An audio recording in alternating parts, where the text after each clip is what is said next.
Tēnā koutou, tēnā koutou, tēnā koutou katoa. No mai, hari mai, and greetings all. My name is Cheryl Adamson, and I'm the General Manager of the Parnell Business Association.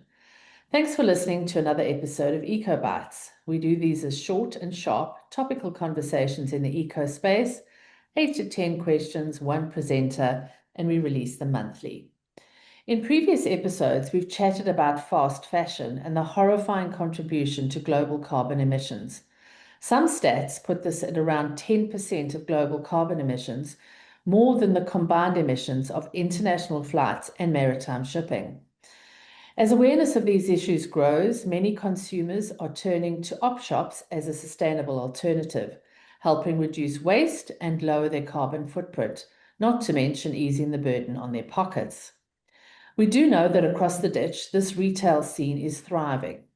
And locally, while larger charity shops perform an important task, what I'm finding more exciting is the potential growth of more curated and niche operators in this space.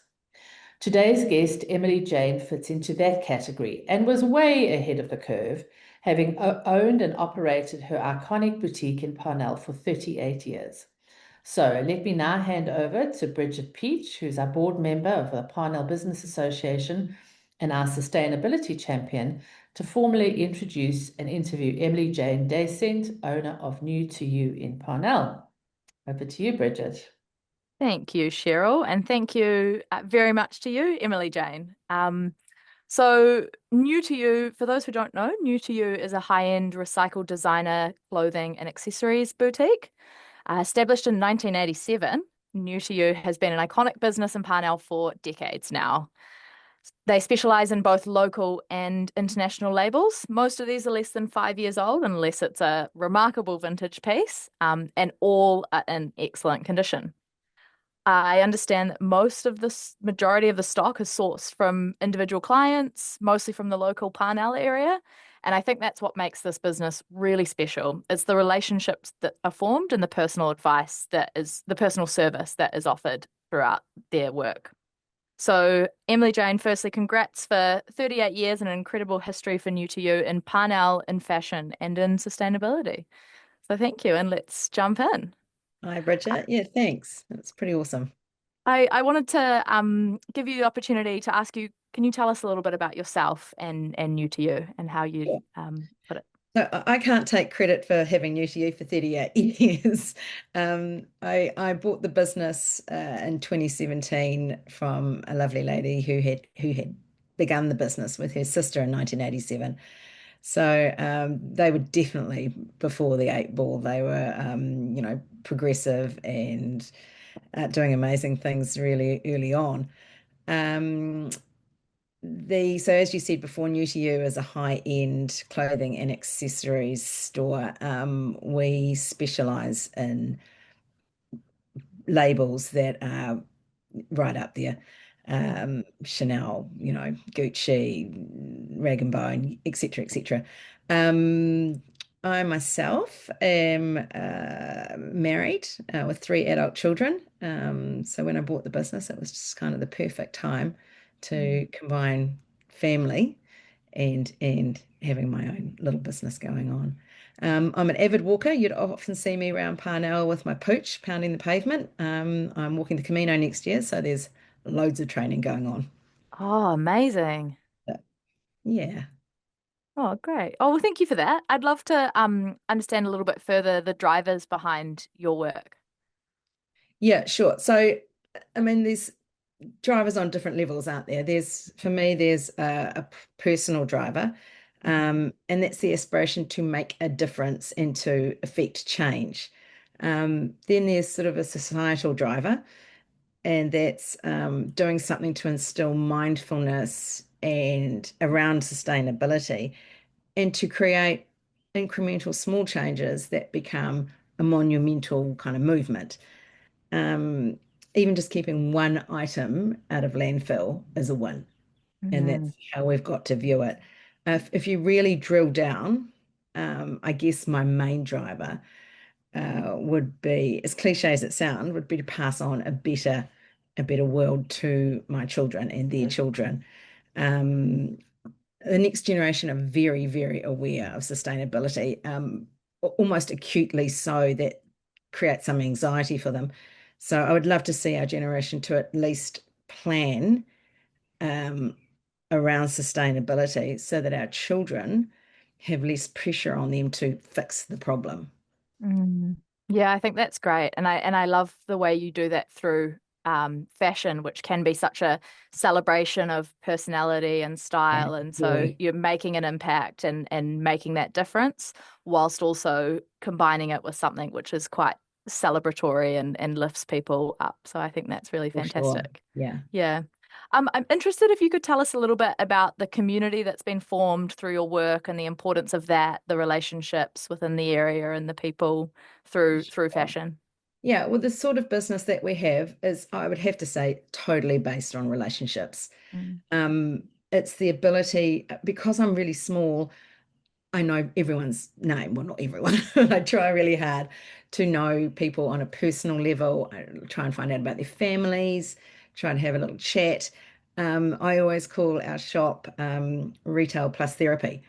It's because that's just kind of what it becomes. You begin to know people so well that they pop in just for a chat, you know. Yeah. So, and that's lovely. People come in because the shop's been there for so long, who came in 25 years ago, or now their daughters are selling with me or buying with me. It's just such a lovely little family. Mm. That's so cool to hear. I do think that idea of community is such a massive part of sustainability as well. There's the keeping out of landfill, but there's also those relationships with those around you, and everyone's inherently more motivated to keep doing the right thing That's right. when And you it's feel very really old school. connected. Yeah. Oh, Yeah. that's cool. And I love to hear that kind of generational carrying on of bringing clothes in and purchasing from there. That's fantastic. Oh, so cool. I wonder if in the time that you've had the store, have your motivations changed or has the space changed at all?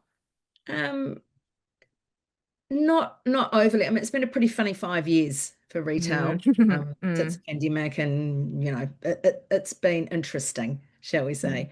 Mm. Um, so my motivation hasn't particularly changed.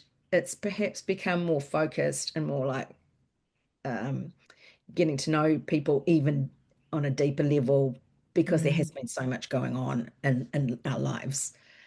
Yeah, so over the pandemic and stuff, I would try and keep in touch. I'd just have the door open and a desk there so that people could still stop off.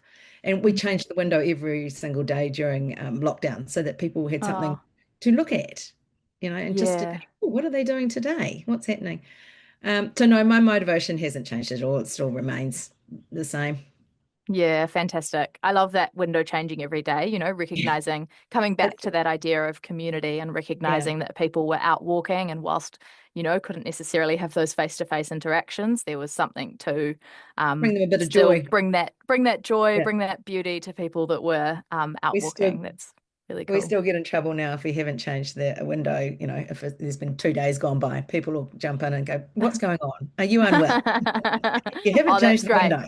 That's great when you're close enough to the people in the area that they can that, Yeah, that they'll keep you accountable. That's exactly. fantastic. So I wanted to ask you, what do you think holds people back from action, if that's in related to the sustainability space in general, or if that's related to the fashion industry? What do you think holds people back? Well, with textile waste in particular, the global problem just seems so big and insurmountable that how can one person have any discernible effect on the outcome? There's a really interesting statistic that there's enough clothing currently in the world to clothe the entire world for 6 generations. So that's 150 years. That's 150 years. That's just incredible in a bad way. And then every year, it's estimated that we create another 80 to 150 billion pieces of clothing every year. And I mean, what can one person do about that? Fast fashion has a lot to answer for. Um, so it's a kind of a possum in the headlight situation. It's very much the problem is too big, so we remain frozen and do nothing. And to kind of break this inertia, I think you just have to approach the problem on a much smaller scale. So just do one thing, keep one piece out of landfill.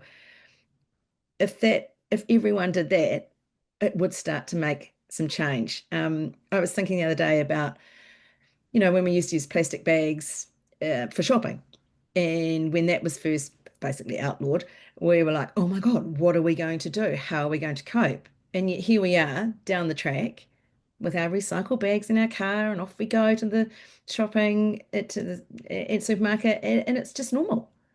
So it's the power of that small change to change habits. So what do Yeah. you think about it that way? How do I change my habit about this? Yeah, I think that's a really good way of looking at it. And also just back to that statistic you raised, that's fascinating. That's massive. So Oh, it's just thank you. horrible, isn't it? Oh, Yeah, thank you for sharing that. Um, I maybe wanted to ask one final question, and that's around if there's one piece of advice for business, what would that be? What sure. would you offer? Look, I'm not, I wouldn't consider myself an expert in business in any way, shape, or form. I'm not a natural kind of businessy person. I'm much more about the relationships and people. But I guess my one piece of advice would be trust your gut. Mm, If you feel it, do it. That's how I felt about New to You when I first saw it for sale and got to know a little bit. Um, it just felt right.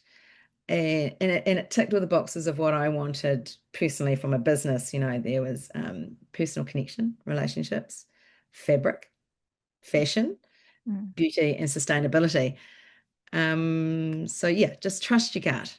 You know if you feel it. I think that's such a great piece of advice. And I think that is fantastic business advice to anyone in relation to a sustainability space or to business at all in terms of being able to trust the feelings that are associated with that. I think you spoke right at the beginning about the mindfulness connection with fashion, and I think that response really ties into that as well. So Mm. I guess I just wanted to say thank you very much for chatting with us today, for all you do in Parnell, for the that community piece, the relationships that you talked about there. I think that's really special, as well for the sustainability, for keeping things out, and for bringing that joy that comes through fashion Yes. and clothes as well. So thank you very much. I really appreciate your time. You're really welcome. Thanks very much for having me.